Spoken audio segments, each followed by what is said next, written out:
Radio Shack's radio-controlled combat tank. Realistic-looking tank moves forward, right, and left, and stops on command. Battlefront action for you! Awesome! I remember when these came out. This one came out in 1980, I believe. I remember seeing it in the Radio Shack catalog. And I definitely wanted one of these for Christmas. So I did ask for one, and I did get one.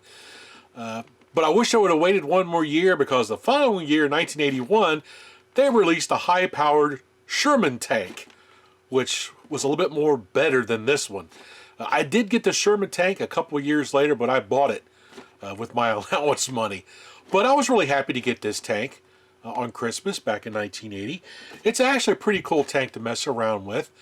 Basically, it uses a steering wheel, and as soon as you hit the button and you steer the wheel, one tread will go, the other to control its steering and stuff like that.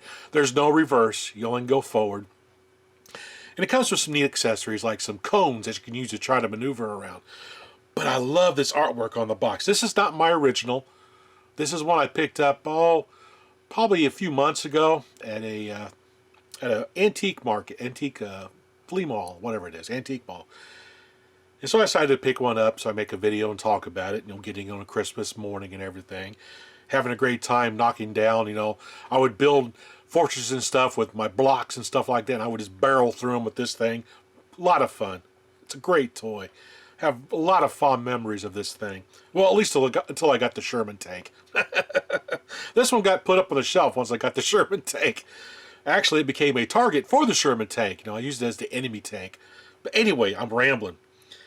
So anyway, cool box. I love the artwork. Some of the later boxes have a blue background.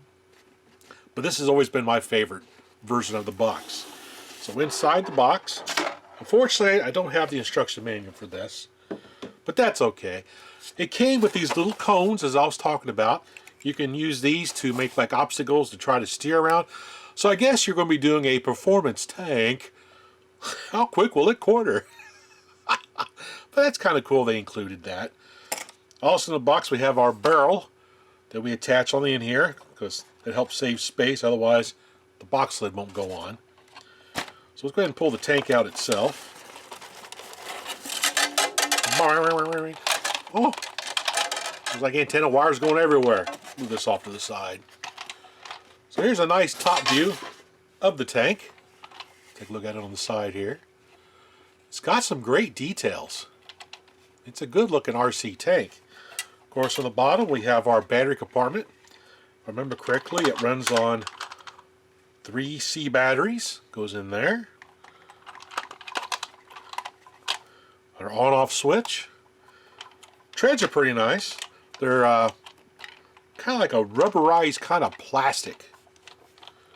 Doesn't have independent suspension, but that's okay. Turret turns. Yeah, I don't think these open. I don't remember them opening. But it's kind of cool. So now let's look at the remote control. So the remote control unit.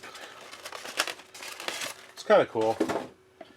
Anyway, here's the remote control. So basically what you do is, if it's sitting still like this, nothing's going on. As soon as you push the button, the tank will take off. And depending on which way you have the wheel, will make the opposite tread to start to go faster than the other tread. So that's how you steer it. So if the wheel's centered, the tank will go straight ahead. Move it just a little bit to one side, the tank will make a slow turn, go all the way. The tank will kind of spin on its axis a little bit. So it's kind of a neat control scheme, but I prefer, the dual joysticks. I've always liked the RC tanks that have dual joysticks instead of a steering wheel. But anyway, let's put some batteries in this thing so we can see the functions work real quick. And then I'll take it outside. Awesome. Oh, before we get started to show how it operates, I forgot to mention, this takes a 9-volt battery as well, the controller, back here. And besides the 4 C batteries, you have to turn the turret on this thing to 90 degrees, and it requires a 9-volt battery up here. I totally forgot about that. Oops. Anyway, there we go. So now we've got the batteries in it. Now we can see how it responds to the control here on the desk. Then I'll take it outside and give it a try. Awesome. Okay, let's see how the tracks respond. So right now if I push the button, I think I got the wheel in the center. See, both tracks are going. So I'll steer the wheel all the way to one side. See, one track stops. I'll go the other way. And the other track moves.